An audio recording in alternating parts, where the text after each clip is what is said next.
welcome back, lifters.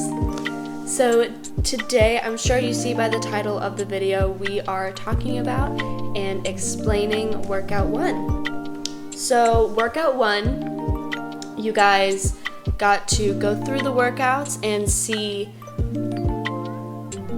and follow a programmed workout. So we're gonna kind of break down and go through all of the exercises, why we have it that way, and why they're used for what they're used for. So before we break down the individual exercises of this workout, I did want to kind of talk about and explain the OPT model, or the phases in which we program. So the OPT model, what it looks like here, is something that we learn when we are getting certified as trainers. So it's a programming tool that we use to best build our programs off of. So there's 5 phases and 3 steps, but I typically just go with the phases. So phase 1 is all about building a foundation and creating a proper structure that we can go off of with our clients. So phase 1 is foundation, 2 is endurance, 3 is muscle hypertrophy or muscle building, 4 is maximal strength, and 5 is power. So there's all these different kinds of exercises that we can go off of in each phase, and all the numbers shift and the percentages shift and all of that. So they have different purpose throughout each phase. But with phase 1, it's typically lower weight, higher reps, kind of low to mid percentage on the weight, in order to build a strong foundation, get the good technique so you can do those heavy lifts, so you can build the muscle hypertrophy, because you can't do any of that without a strong foundation. So that's kind of what the OPT model is, and when I say that this is a phase 1 workout, this is what I'm talking about, is the first phase of the OPT model. The first lift that we have in this workout was a back squat. It is what we have for the compound lift for this particular workout. So a compound lift is like the basic lifts. So squat, bench, deadlift, cleans, snatch. Those are like the main lifts of the workout.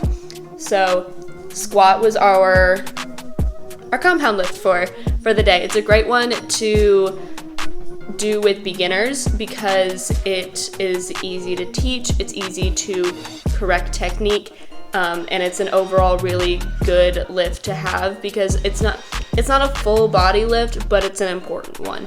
You don't necessarily need bench, but squat, deadlift, those are important.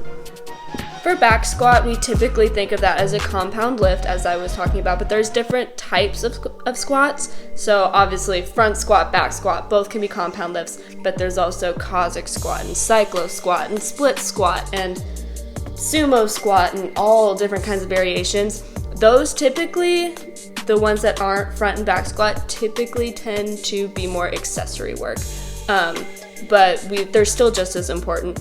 They're really good things to add into workouts. You might save a few for some different phases, but like Bulgarian split squat, yeah, that's a tougher one, the split squat. Yes, they're a little bit tougher, but they're really good for, building a strong foundation, and we like to have them in as accessories. Not all squats are compound squats, or compound lifts, excuse me. Obviously squat, so you're going to be using your lower body, you're using your legs. So we're going to be working with our quads, our hamstrings, our glutes. That full posterior chain is going to be activated through a squat. And with the technique that we're doing, so making sure that the core is embraced, you're obviously going to be working your core. So you don't have to do crunches to engage your core. You're doing that throughout compound lifts as well.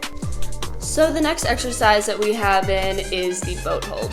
So boat hold is obviously a core movement. You're engaging your core the whole time. This is an easier core movement for those who are not as used to engaging their core in exercise or just don't have as strong of core yet, which is totally fine. It is still a great movement. I still use it. So keeping the feet and the hands off of the floor so you're not stabilizing yourself with those, you have to use your core to stabilize yourself, which is what is engaging the muscles. And like I said, it is one of the easier movements because you're not holding your entire body weight up just with your core. You're just stabilizing yourself, but a great, awesome movement. Next we have Z press. Z press is an overhead shoulder and back movement. So obviously you are working your shoulders and your back. You are engaging the core as well. Because you're sitting down, you don't have your legs to stabilize yourself. You need to use your core. So you will hear me say this again and again and again and again. Core is the core of everything. So we don't do that in just the crunches, in just the boat holds, and just the whatever core movement. We're doing that in the lifts as well, because you need to have good core stabilization in order to do pretty much anything. So we want to have a strong core. So because we don't have our legs, like I said, you're using your core to stabilize yourself, but it's also putting a lot more pressure on your shoulders to stabilize that as well. There's not as much stabilization when you're sitting down, so you need more muscle mind connection to use it rather than just like pushing it above your head when you're standing up. So with the Z press, the reason I had you guys at 45 degrees instead of like completely out or completely forward, 45 degrees is a much easier angle for your shoulders. It's not as taxing on them, so you can still get the lift in, but it's not quite as intense as one of these angles. So really good for beginners, but honestly, I recommend 45-degree shoulder angle with pretty much all of my clients, just because it's a lot more tolerable for the joint. For our second core exercise, we have our kettlebell marches. Kettlebell marches are, again, one of the more easier core movements. So because you have the kettlebells up here and you're not leaning back or forward, again, you have to engage the core to keep everything upright in a proper posture. I like this one for posture movement too. In a lot of sports, posture is very important. I mean, in most sports, posture is important, and of course in everyday life, posture is important. So this is a really good movement to do that. Depending on how heavy the kettlebell is, it's going to feel differently with your shoulders versus your core, so you have to find the right balance of like, okay, am I just working my shoulders or am I just working my core? Or, you know, so you have to find the right balance with the weight. Zercher carry is another posture movement that we have, still engaging the core, but it's still full body and it works posture really well. So I know I didn't explain it super well in the video, but you're walking down for 4 core lengths and walking back. But I was showing you the posture that you should have, so you want to make sure that you're not leaning too far forward or too far back. When you are too far back and putting your spine into like hyperflexion, then you're just putting a lot of pressure on your lower back and you're not using your core as much. So still a core movement, but works great for posture as well. Lastly, we have eccentric step-ups. So the eccentric step-ups are great for stabilization, just like I said in the video. The reason I have it in there is to make sure that your knees are stable enough to do some of the bigger lifts that we'll do down the road.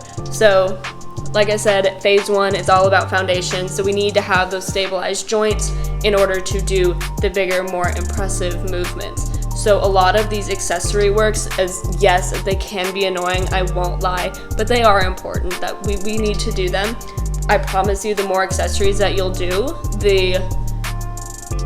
you'll see improvement in the long run. So don't count out on the accessory work. They are there for a reason. Thank you guys so much for watching. Don't forget to like, comment, share, and subscribe.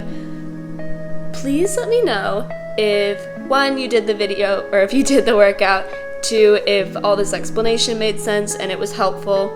And yeah, don't forget to like, comment, share, and subscribe.